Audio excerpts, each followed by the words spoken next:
പണ്ടെന്ന് പറഞ്ഞാലേ ഈ പലപ്പോഴും ഐഡിയോളജി മാത്രമായിരുന്നില്ലല്ലോ. പലപ്പോഴും അതൊരു സംഘടനത്തിലേക്ക് പോയിട്ടുണ്ട്, ഫിസിക്കൽ അറ്റാക്കിലേക്ക്.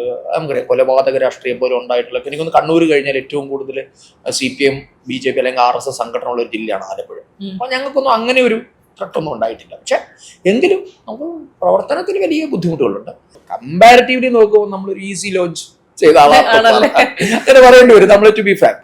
പുന്നപ്ര വയലാർ രക്തസാക്ഷി മണ്ഡപത്തിലൊക്കെ രക്തഹാരം അണിയിക്കാനൊക്കെ പോയത് ഒരു മാധ്യമ ശ്രദ്ധ പിടിച്ചു പറ്റാനുള്ള ഒരു ശ്രമമായിരുന്നെന്ന് ഞാൻ പറഞ്ഞു കഴിഞ്ഞാൽ ശരിയാകുമോ അല്ലയോ? ഒരു 50-50 ആണ്. തെരഞ്ഞെടുപ്പ് സമയത്ത് ഈ പറഞ്ഞതുപോലെ നമുക്കൊരു പെട്ടെന്നൊരു ലോഞ്ച് വേണമല്ലോ. ഞാൻ താരതമ്യേന പുതുമുഖമാണ്, അപ്പൊ നമ്മൾ അതൊരു ഘടകമായിരുന്നു. എങ്കിലും അതിന്റെ ഒരു പകുതി ഞാൻ പറഞ്ഞൊരു 50% എന്നൊരു ഐഡിയോളജിക്കൽ തന്നെയായിരുന്നു. അതായത് പുന്നപ്പുറ രക്തസാക്ഷികൾ അല്ലെ വയലാർ രക്തസാക്ഷികൾ എന്നുള്ളത് അവരെ സ്വാതന്ത്ര്യ സമര സേനാനികളായിട്ടാണ് അംഗീകരിച്ചിട്ടുള്ളത്. അപ്പോൾ സ്വാതന്ത്ര്യ സമര സേനാനികൾ എന്ന് പറയുമ്പോൾ ആരാണ്? നമ്മുടെ നാടിന്റെയാണ് അല്ലെ, എന്റെയും വീണയുടെയും സ്വാതന്ത്ര്യത്തിന് വേണ്ടി മരിച്ചവരാണ് അല്ലെ.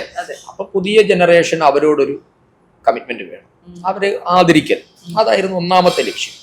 രണ്ടാമത്തെ ലക്ഷ്യം ഇവരെങ്ങനെ രക്തസാക്ഷികളായി അതുകൂടി പുതിയ തലമുറ അറിയണമല്ലോ. നമ്മൾ ഈ പറയുന്നത് പോലെ അവര് സ്വമേധയാ വോളണ്ടിയർലി പോയി ആയതാണോ, അവരെ ആരെങ്കിലും പറ്റിച്ചതാണോ എന്നൊരു ഡിസ്കോഴ്സ് ഉണ്ടാകണം എന്ന് ഞാൻ ആഗ്രഹിച്ചിരുന്നു. കാരണം ചരിത്ര രേഖകൾ പരിശോധിക്കുമ്പോൾ അതൊരു വോളണ്ടിയർ സമരമായിരുന്നില്ല. വോളണ്ടിയർലി എല്ലാവരും കൂടെ അതിനൊരു വലിയൊരു ബിട്രയൽ അതിന്റെ പിന്നിലുണ്ട്. സാധാരണ മനുഷ്യർ അവർ വിപ്ലവകാരികളായിരുന്നു, അവർക്ക് ബ്രിട്ടീഷ് സേനയ്ക്കെതിരെ പോരാടണം ഒക്കെ ശരിയാണ്.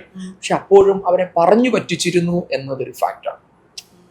അവരോട് പറയുന്നത് പോലീസുകാർ നിങ്ങൾ ചെല്ലുമ്പോൾ ഫയർ എന്ന് പറയും, അത് ഫയർ എന്ന് പറഞ്ഞാൽ പയറാണ്. ഇവർക്ക് ഇംഗ്ലീഷ് അറിയാത്ത മനുഷ്യരാണ്, അതുകൊണ്ട് അവർ തോക്കിൽ നിന്ന് അങ്ങനെ വെടിയുണ്ടോന്ന് വരില്ല, മുതിരയിട്ടാണ് വെടിവെക്കുന്നത് എന്നൊക്കെ പറഞ്ഞ് ഇവരെ പറ്റിച്ചിരുന്ന ഒരു വിഷയം. ഈ വിഷയം ആരാ ഇങ്ങനെ പറഞ്ഞിട്ടുള്ളത്? ഫയർ എന്ന് പറയുന്നത് ഒത്തിരി രേഖകളിലുണ്ട്. പിറ്റേ ദിവസം EM ശങ്കരൻ നമ്പൂതിരിപ്പാട് ആലപ്പുഴ ഉണ്ടായിരുന്നു, എന്നിട്ടും അദ്ദേഹം ആ സ്ഥലത്തേക്ക് പോയില്ല. ആയിരക്കണക്കിന് മനുഷ്യർ മരിച്ചു എന്നാണ് പറയുന്നത്. അപ്പൊ സ്വാഭാവികമായിട്ട് ഒരു രാഷ്ട്രീയക്കാരൻ എന്ന നിലയിൽ രണ്ടുപേര് മരിച്ചാലെങ്കിലും നമ്മൾ പോയില്ലേ. ഒരാൾ മരിച്ചത് ഓക്കെ, നാച്ചുറൽ, അറിഞ്ഞില്ല എന്ന് പോയി. ഇതങ്ങനെയല്ല, വലിയൊരു പോലീസ് ഫയറിംഗ് ഉണ്ടായി, കൂടുതൽ കാഷ്വാലിറ്റീസ് ഉണ്ടായ ഒരു സംഭവം ഉണ്ടായിട്ടും EM ശങ്കരൻ നമ്പൂതിരിപ്പാട് അതേ ദിവസം ആലപ്പുഴയിൽ ഉണ്ടായിട്ടും സംഭവ സ്ഥലം സന്ദർശിക്കാനോ ഹോസ്പിറ്റലൈസ്ഡ് ആയിട്ടുള്ള ആൾക്കാരെ കാണാനോ ശ്രമിച്ചിട്ടില്ല എന്നുള്ളത് CPI പ്രസിദ്ധീകരിച്ച പുസ്തകത്തിൽ തന്നെയുണ്ട്.